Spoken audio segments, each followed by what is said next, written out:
Happiness versus fulfillment. Any feedback? No? Just because you're fulfilled doesn't make you happy. Okay. Okay. Just because you fulfill doesn't make you happy. I like it. Anybody else?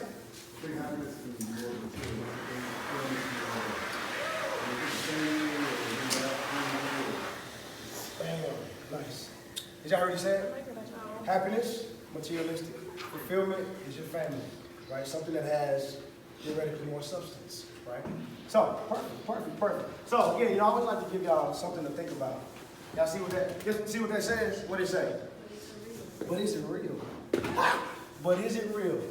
Is what we're going to talk about today. So, y'all kind of hit on it real quick. Happiness versus fulfillment. They say happiness comes from what we do. Happiness comes from liking something, and happiness is also situation. You got it? I say happiness is always associated with a time. Something did something. For example, your birthday. Something I said in one of my classes. On their birthday, you can't tell somebody like, this is it. This is the life. I love everything. Everybody loves me. But fulfillment says the fact that I opened my eyes should do something different than just waiting on a day to validate me. Does that make sense? So again, fulfillment comes from a why. Typically, they say if you're associated and connected to the why, there's more intention and purpose behind your decisions. Does that make sense? Something as simple as, why do you have 7 alarm clocks? That was a joke. But anyway, everything has a why. No, seriously, everything has a why behind it. Are you connected to the why, or is it just inhabiting? And you'll see that whenever something happens to test the why, you'll see how much more committed you are to it. Does that make sense? So every decision you make, if you create a real why, watch how much more commitment, buy-in, and sacrifice and investment it takes for you to make that work. Easy enough? Nice. Loving something instead of liking something. Fulfillment. And they say fulfillment lasts. Fulfillment is something that you know for a fact. If you're connected to that why, it belongs. Even if you're going through something that you know for a fact that's shaking you in a way you're thinking like, I don't know why this hurts so bad. There's a purpose in it if you are connected to the why. Does that make sense? Either you can make an excuse for what happened and never be better, or you can make the decision to improve towards fulfillment, not just a feeling. Are we good there? Nice, here we go. Some may never experience fulfillment, happiness, peace of mind. Why is that? You see, so, I got this little 4-letter thing right here. So this, in theory, I wanted to play hangman, but I'm an adult. Like, who still plays hangman? We can play though, if you want to. 4-letter word. Some may never experience fulfillment, happiness, just internal peace because of a 4-letter word. What is it? Fear. Boy, I love y'all. That's it. I had this when I first got back to Dallas from college. Like 2 Sundays ago, I told y'all, whenever it gets to me having to disconnect to reconnect, did y'all remember what I said? Having people around me that understand me always helps me elevate myself and challenge myself on a different level. So, got home from college. This guy comes into the store I was working at. He said, "What's your name?" I said, "Antoine." He was like, "You're running from your calling. Face it." Now, for some of y'all, not everybody is in a position to want to be leaders. I get it. Some people are just natural team members, and you need those people to own their positions. That is what it is. But I've always had a desire to lead.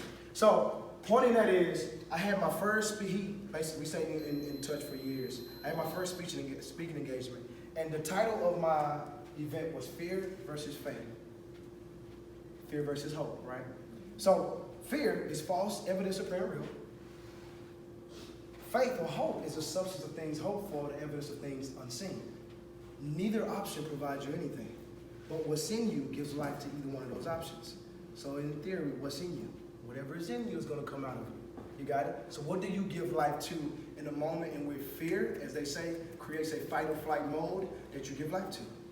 Does that make sense? Fear. Comforts are excuses. You know darn well you can do better than that if it's an excuse. You know that. You know it's something within you that says you could have done better. You could have apologized when you didn't feel like it. You could have moved past the fact that somebody disrespected you. You could have owned that your life isn't a decision of what your parents did, but because you acknowledged that they didn't lead you, and you made an excuse for not progressing. Did you see that? Y'all got me? Nice. They say fear distorts reality. You can see it or you can feel it. Feel in the situation. You got it? Fear may tell you that it is something that it is completely not, and if you are not sound internally, spiritually, emotionally, you're not going to see the realness in that reality. Are we good there? Nice. Here we go. Forces you to make unclear choices. That's easy enough. That's easy enough. Dictates the actions you take. Fear dictates the actions you take. You know what's right. You know what's fair. But are you willing to take and face the investments and sacrifices it takes? Or if fear saying, and fear is not always a scary notion, right? Am I smart enough? Am I qualified? If I give my last, when will the next time that I'll get it? If I didn't have myself or my friends real, it's like it's too much. Fear is starting to control your everyday being. There's no safety in who you are anymore. You got your fear is your safety net, and if that safety net is fear, then you're only as good as right now, because you have no hope. Are we good there? Good, good, good. Bam! So you follow me. So what's the process, Antoine? Whatever. You always got something good to say. The process. Real quick, baby. Hey, face your fears.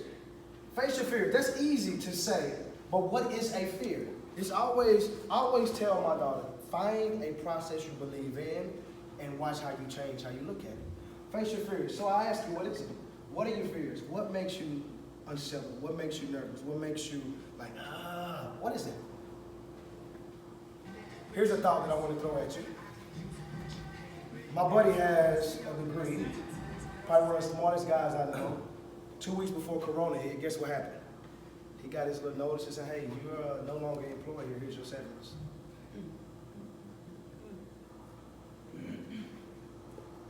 That's life, right? That's what's gonna happen. But at the end of the day, as I told him, you still have a choice. I'm not being unmindful of what he just encountered. But if you understand that you still have a choice and you're connected to the fact that there's a reason in this, watch how it changes how you believe in it. Does that make sense? Nice. Here we go. Believe in yourself. A lot of people, believe it or not, don't believe in themselves when it becomes tough. They start to lean and look for other things to solidify them. Drugs, friends, stress, anger. You kind of got all of that. Be careful what you believe in if it ain't you. Demand integrity from yourself. What does integrity mean? Real quick, tell me. What does integrity mean? Honesty. Huh? Doing the right thing when no one's looking. Boom. It is so easy. It is so easy to expect that from everybody else. So easy. So easy. And then when they don't do it to you, what you do? Look, so you say that you was going to be honest with me, boo-boo. You ain't honest with yourself because you shouldn't have been with him no way. Hey, man. Easy. Here we go. Set goals. Real goals. Set goals, real goals. This is a crazy story and I'm going to share it. So, I had one of my mentors. I told him I had an addiction. This is a real addiction. I said, say, man, I can't stop drinking Dr. Pepper. This is a big deal. It's pretty bad. All right. I was having like 5 a day in a can. It was tough. Don't you judge me, right? So look. So I was like, I'm gonna stop. That's it. I gotta stop. He said, Antoine, you're probably not gonna stop. So the feedback he told me, he said, if you started on Monday and you only drink 5, next Monday you drink 5, next Monday you drink 5, that 4th Monday drink 4. He said, start a process that's real so you can stay connected to it. You're not gonna lose 30 pounds in 2 weeks. I'm just gonna tell you the truth. And I'm pretty good and I can't do that.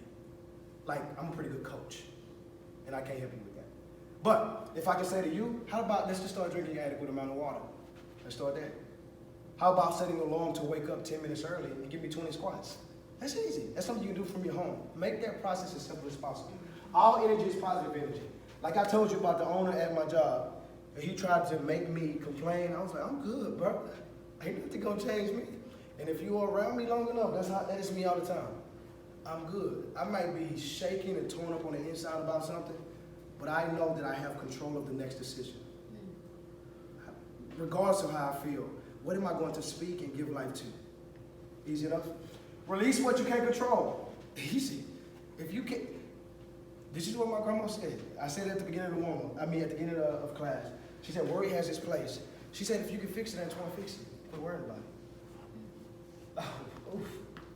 Oh, that was real. What can you fix right now? If you can fix it, fix it. Don't worry about it. Easy. Simple enough. Your process always reveals truth. Now, I had a client yesterday, and it turned into a whole big other thing.